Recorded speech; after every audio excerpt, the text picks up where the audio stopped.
Hi everyone, this is Debbie from Project 39 Mini Albums. I am showing you some card making kits that I got in the mail. Now, when I say card making kits, it's not a kit to make a whole bunch of cards from a paper company, but it's rather a kit from one person to make one card. And so this is the card making club that I'm talking about. You don't have to join a big card making club and add to your stash, but instead you can use your stash and make cards to make and send it to your friends. So I'll tell you a little bit about how I got started, and you can watch me making some of these cards as I talk. A couple of years ago, an acquaintance of mine said, yeah, I do this card making club. You want to come? And this was pre-COVID, by the way. And so I would drive over, I think we went to the local Panera to start. And the management there was okay. We just put a bunch of tables together. We usually had dinner, and then we cleaned up and we made cards. And so each person would come and bring enough card making kits for all the people that were there. And it wasn't a lot. Sometimes it was 3, sometimes it was 5, sometimes it was 7. And then when it started growing a little bit more, we went to a local big box craft store and asked if we could use their classroom. And they didn't mind us doing it, but they asked us to go through the proper channels, and it ended up getting on the calendar. So then we would have people show up that we didn't know were going to show up because it's on the calendar. I think even though it said private group, they didn't know what that was, and they would show up. And we, of course, had extra card kits, and we invited them to stay. So the class grew exponentially. Now, then comes COVID, and everybody closes down, so we can't use the big box craft store, and we just sort of disbanded the craft group for a little while.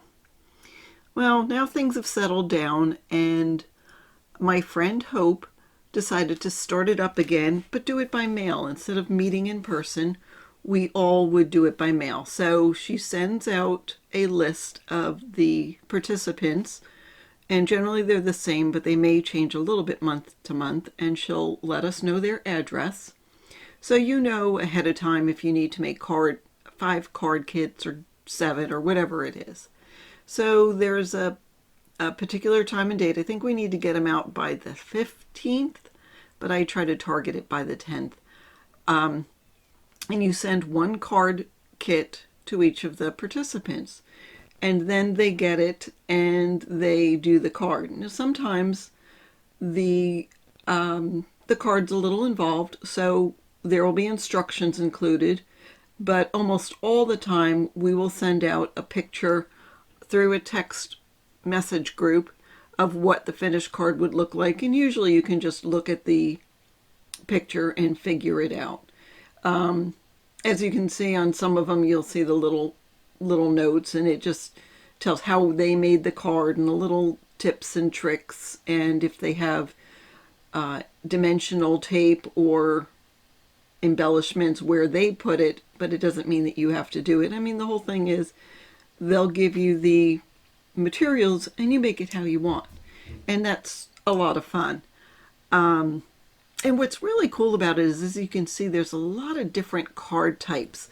Some are very clean and simple card makers, and some are, they use stamps and you color your own stamps, and some like using different ephemera. And, it may not be your style, but you usually mail cards out to people that like different styles. So it's sort of cool, and it's a good way of maybe trying different techniques that you wouldn't normally use. So I would suggest, if this is something you're interested in, you could start as small as 1 other person, and you guys decide every month on the 7th you're going to mail a card kit to each other. And generally it only costs 1 postage stamp, but I advise you to double check how much it's going to cost, because you don't want to send it postage too. And then we generally make 5.5 by 4.25 cards, but it's not necessary. I think think it depends on how much you're going to include in a card. You know, if it's going to be big and bulky and you're going to send a whole bunch of stuff in it, then you might want to do the smaller cards. Otherwise, there's nothing wrong with sending 5x7 card kits, because those are fun to send out as well. So I just wanted to tell you about this fabulous club and see if it's something you would want to do. Start it yourself. And again, start it with 1 or 2 people. You mail out a card to someone and they'll say, oh, that's great, where'd you get it? And you tell them and they'll say, oh, I'd like to participate. And then that way you get a larger group of people. And it doesn't have to be. You could start out with 3 friends and keep it 3 friends, and just, you know, keep it small. And it's a great way to stay in touch with people. You know, if you are generally more of a homebody than you used to be and don't see the same friends, well, it's nice to have something to look forward every month, and also to be in contact with these people through the text messaging or however you want to communicate with everybody. So I advise you to give this some thought. And if you have any questions, or if you've done something like this, let me know. Put it in the comment section below. And that's what I have for you today. Have a fabulous day.